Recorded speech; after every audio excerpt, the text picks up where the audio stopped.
Page 19, Mr. Haydn's theme.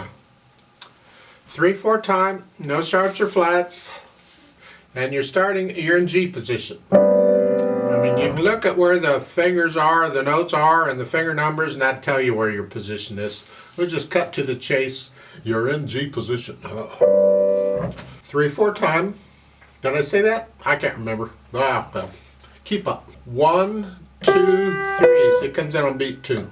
1, 2, 3. 1, 2, 3. 1, 2, 3. 1, 2. Rest. 2, 3. 1, 2. And then up on left hand, you're starting here, and it has a pickup beat. So you're coming in on beat 3. Well, the last measure only has 2 beats. We're okay. So it's 3, 1, 2, 3. You got 2 rests, and then next measure 1, 2, 3, 1, 2, 3, 1, 2, rest. Then you rest some more in the second line when their left hand plays. Beat 3, and then a rest, and then you have the C, D, and a B here. Put the hands together.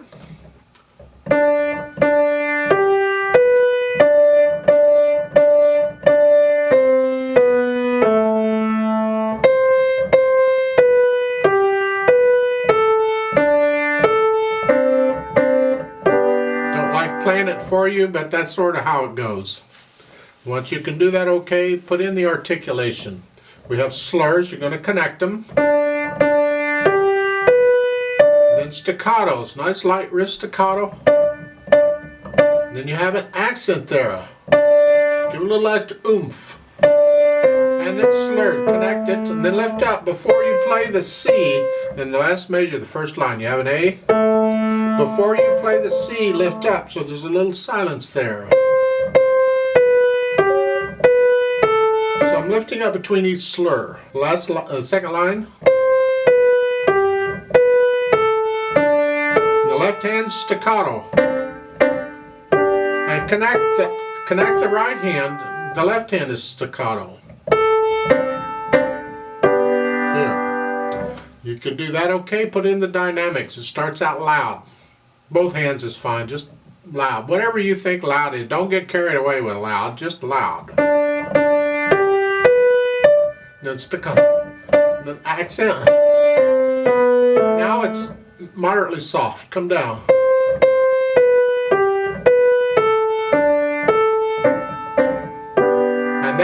And the second line on those last few measures. Now here, the last 2 measures, the right hand has got the moderately soft. That's the melody. The left hand needs to be really soft if you can. So we hear this over whatever the left hand is doing. That's kind of hard to do, but it's something to work on. Speed-wise, it says happily. Just, I don't know.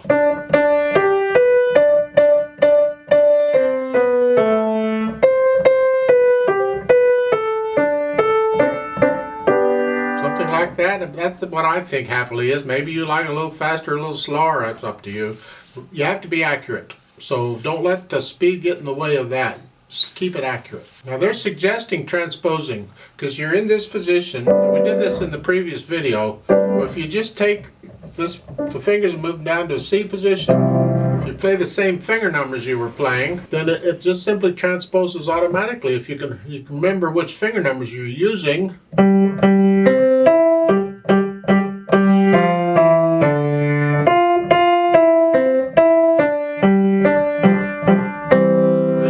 All down here. That's the way it works. Again, I don't like doing that because all you're doing is thinking about which fingers you're using. And there's a lot more to transposing than that, but at least gives you an idea what it sounds like because you can play the same melody in various keys and it sounds different. That's kind of fun. I'd like to play this with you slowly, just like it's written. I'm not going to do the dynamics. Now, it is repeated, so we're going to play this twice. So I'm going to give us 2 counts because we come in on beat 3. So let's play it together. This is checking to make sure you have the right notes and the right rhythm. And maybe the articulation too. Ready, go.